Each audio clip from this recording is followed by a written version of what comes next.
Hello everyone, I'm Want to Mess, and welcome to a new Raid Shadow Legends video. Today we're going to be talking about this week's Platinum Reset, going over the last 15 minutes or so of my offense, then I'll be talking about my teams at the end. Let's jump into it. So first thing you'll notice is I finally put together an immunity team. I put my Arbiter, my Trunda, and my Madame Ceres in immunity gear. That paired with a Krisk makes for a very good immunity team to attack with. So here we're attacking. This is a pretty common team right now during reset, pairing Lydia with Mountain King. However, we were able to farm it pretty quickly. So you'll see at the bottom we're about to hit the last 15 minutes or so. Attacking another variation, Lydia with Force Champions. I'd say Mountain King is probably the most popular, but Lydia with Force to sort of soft counter Trunda is very popular right now. You'll see my Trunda dies, and I specifically don't let Arbiter revive, because that would have procced Lydia and then just wasted more time, so I just A1 and finish off. So unfortunately I didn't have my Molly prepped this week, so I wasn't able to hit a lot of these sort of like faster teams with Sifi and Warlord, or Sifi plus Gurgo. So I was still able to hit an effective or a good amount of teams, and I felt like my offense was a lot more effective than normal. But I'll definitely have some other stuff prepped for next week. So, bit of a different variation here, using Ursuga and Krisk. A little bit of overkill. I feel like that team doesn't really do very much, in my opinion. Another team that we're going to be hitting with immunity. Once again, you see Lydia plus Mountain King combination, usually with Hegemon, and then Duchess, or I'd say Duchess is probably the most common, but plenty of other champions can fit in that role. So we had a Swift Parry proc, however 17 seconds still is a pretty fast farm. You're going to hear me say it every single week, Swift Parry is extremely prevalent in the meta, very common. So what I'm doing different this week is I put my Trunda into my immunity gear, so I put my Ethos into my Savage gear to test him out. I'd say overall I was honestly a little bit disappointed with Ethos compared to Trunda. I've just been using Trunda in Savage for so long. I probably had a little bit too high of expectations for Ethos. There's a very big difference between their stats, their overall stats, and their damage. You'll see that this team should have been, with Trunda, probably a sub 30-second farm, even with Duchess resisting. However, with Ethos, he just doesn't quite have the firepower to get it done. Plus, we're seeing a lot more Necrit on defense recently. I think people, the first couple of weeks, were a little bit underwhelmed with him. I think that opinion has definitely changed. He is extremely good on offense and defense. So I think you should expect to see more and more of him every week from now. We're kind of just biding our time right now. I'm not in like a panic yet. We still have plenty of time to go until resets actually finish, so I don't want to back out of this fight or anything.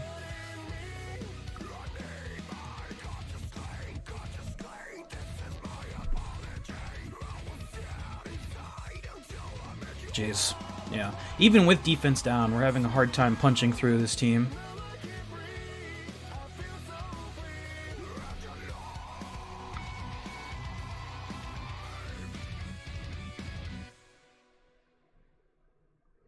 Okay, so we finally got the Sifi Swift Parry out of the way, and now we hopefully should be cleaning it up here.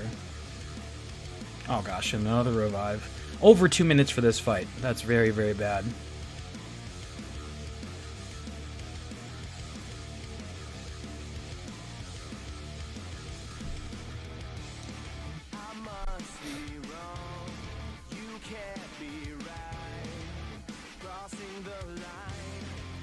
No, 2:16, yeah. Definitely would have been sub 30 seconds with Trunda. So you see that we actually dropped quite a bit. We were ranked 69 there. We're at 4830 points right now. 11 minutes left. I'm panicking a little bit, just in that I usually don't drop quite that low. So yeah. We see a bit of an interesting here from Gogol, or Gaugol. And I decided to... I still was a little bit iffy on my ethos here, whether or not he'd do enough. Unfortunately, I do end up getting cut here by... I don't know the new champion's name off the top of my head. However, they do AoE block cooldown skills, which is pretty rough to deal with. And then we get... Eventually, we'll get locked out by a Warlord here. So, yeah, back-to-back fights in the last 15 minutes that take me quite a long time. Really not very good. Now, if I had gotten maybe a little bit luckier and gotten like some extra turn procs with my ethos on his A1, or even a single one, would have made a pretty big difference here. Yeah, getting locked out by Warlord, really, really bad here. However, the one thing that's good about ethos is his A1 is actually quite powerful. It gives a chance to proc or to give you an extra turn. It hits really hard, reduces max health in case you get stuck in a long fight with healers. If you just refuse to back out.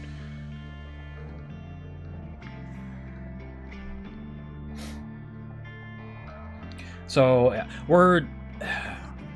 you could make an argument that I should have backed out here with, in terms of the last 10 minutes, probably wasn't worth my time. At the time, I felt like I might as well just not give out the win. You know, part of it was, hey, this person's using a new champion, and yeah, I didn't really want to give out the win.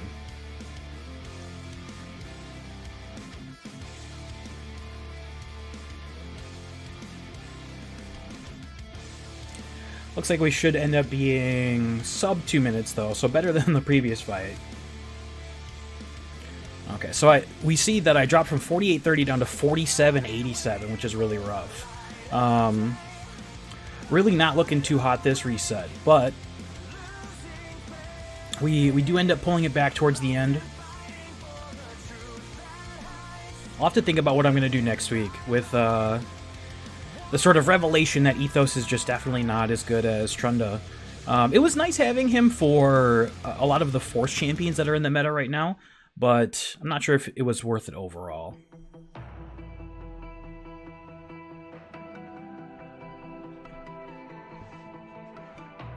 "31 seconds for this fight. Considering they cut in on us, because my team is not fully speed tuned, I'm pretty okay with this.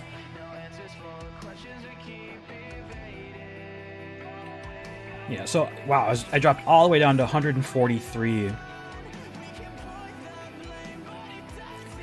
So now I need to really focus up, and I need to make sure that I'm hitting teams that I am strong against. You know, I went back to using my non-immunity team for whatever reason.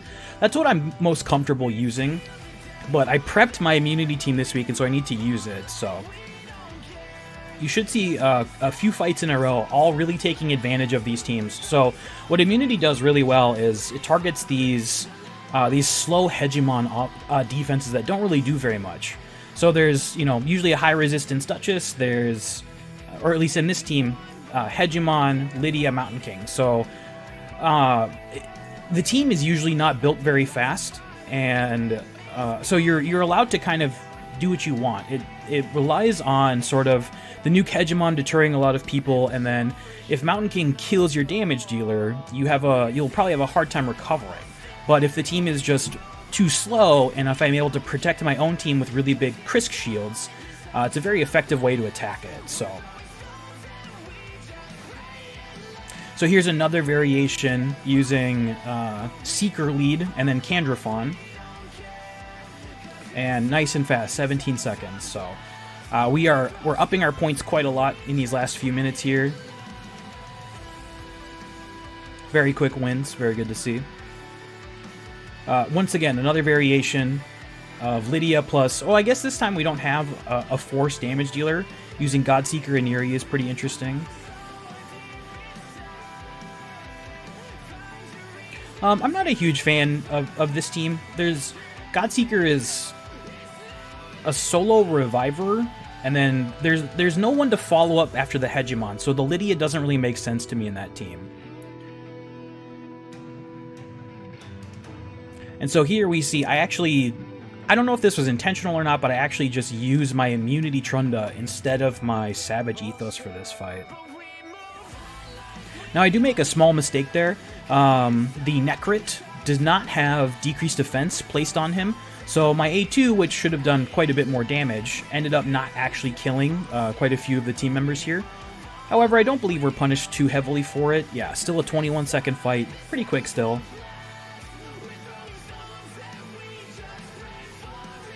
And this one, with the Candrafon, I do switch in the Ethos due to him, the strong versus weak affinity with Trunda on red affinity. Yeah, I believe this... Yeah, this was a little bit of a lower power team. So last 5 minutes or so now, we see T-Swift here running a team that I'm not a huge fan of. This team just doesn't really do very much.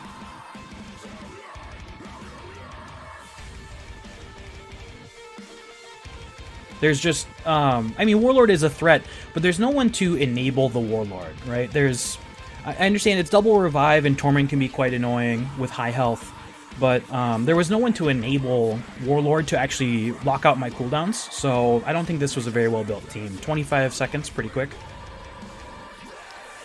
And then another variation of the sort of Duchess Krisk Hegemon plus red damage dealer. My team is very well built to handle this.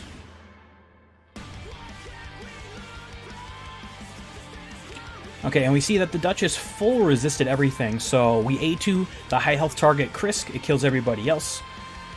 And then we kind of just cycle through our abilities. Trunda does her A3.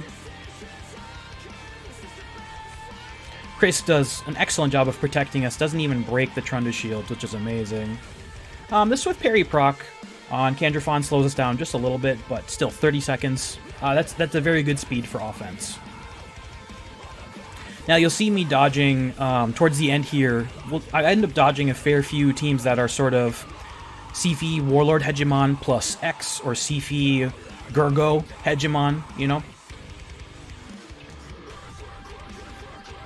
So this battle, the Duchess resisted the defense down, so I specifically slept the Mountain King so that he does not kill my Ethos. I wasn't too worried about the revive because I know I have a backup AoE ability with my Ethos. Yeah, so 27 seconds. We got a little lucky with an extra turn proc there, but overall still fine. Yeah, so another Lydia Hegemon team. Again, this variation where there's no real threat other than the Hegemon, I'm not a huge fan of. The Lydia doesn't really make too much sense to me here. And wow, 9 seconds, we got a nice fast finish off there. Down to the last 3 minutes, so let's see what happens here. I'm back up to 48-67, so that's a pretty good recovery. I think I had a couple wins on defense around this time. And you see, I'm having a hard time picking battles here. There's a lot of, like I said, the faster teams where it's Siphi plus Warlord or Siphi plus Gurgo. And then I didn't have a Molly prepared to attack those teams, so hopefully next week I'll be ready for them. Now, unfortunately, this team cut my team a little bit. The Siphi was able to take a turn before my Trunda A2'd, so she was able to get off the increased defense buff, so that's why I didn't kill a couple of members. And then we had some Swift Parry procs, as per usual. So we're not really in danger of losing this, from what I remember, but that was a small mistake right there. My Trunda on auto targeted the Torment, which she would have been much better off if I had just manualed her and hit the Siphi or the Blind Seer, as they are much more dangerous. They can revive and do much better or more significant buffs. So we're pushing almost a minute for this offense. Definitely on the slower side, but I felt that it wasn't really worth backing out yet. And I think I might have actually misclicked the auto there. I think I meant to attack Tormund, but it didn't make a huge difference, just a couple of seconds at the end there. Last minute and a half or so, and I'm getting kind of desperate to find people to attack. First, number one, I can't attack MAD members now that I'm a part of MAD. And then number two, like I said, those fast Siphi Warlord teams. So now, 1 minute and 15 seconds left. I actually attack, I believe this is Sloppy, or I don't remember the exact name. I wasn't really, I hadn't been using this offense very much this week, and so I was a little bit rusty with it, and I actually slept the wrong person.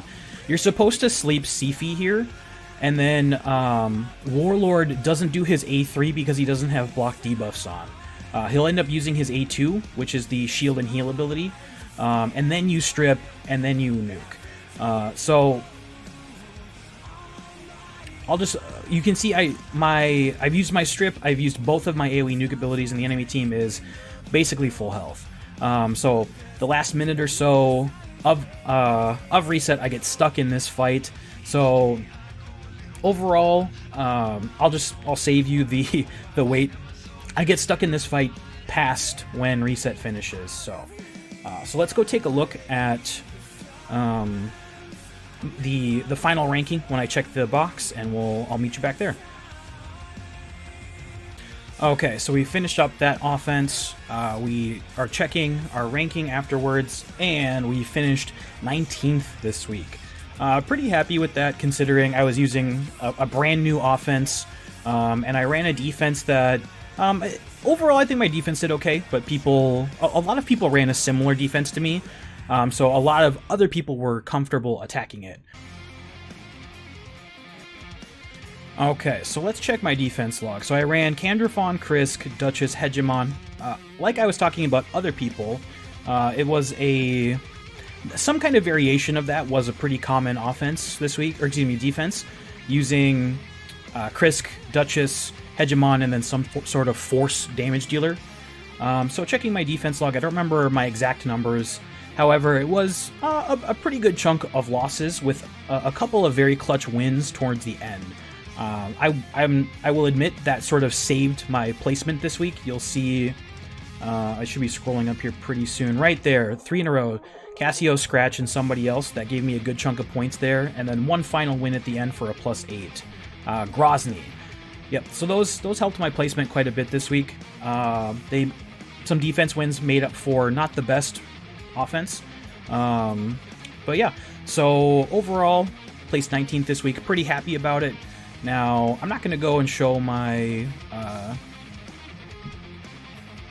my defense team again. However, I will go and talk about my offense.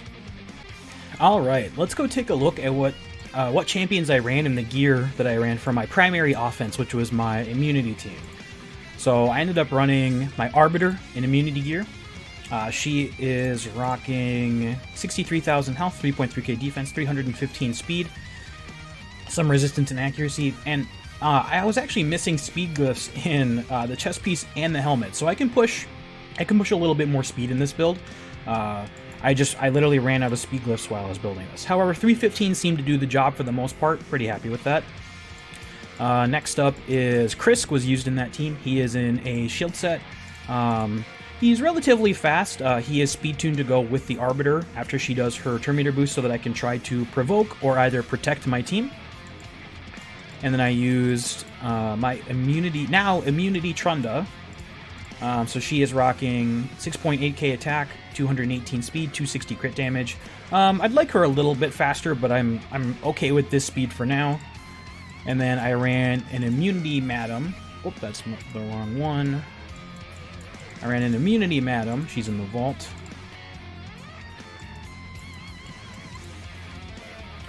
And she was 44k health, 2.6k defense. So her and Trunda are pretty squishy, but luckily I have Krisk to protect them.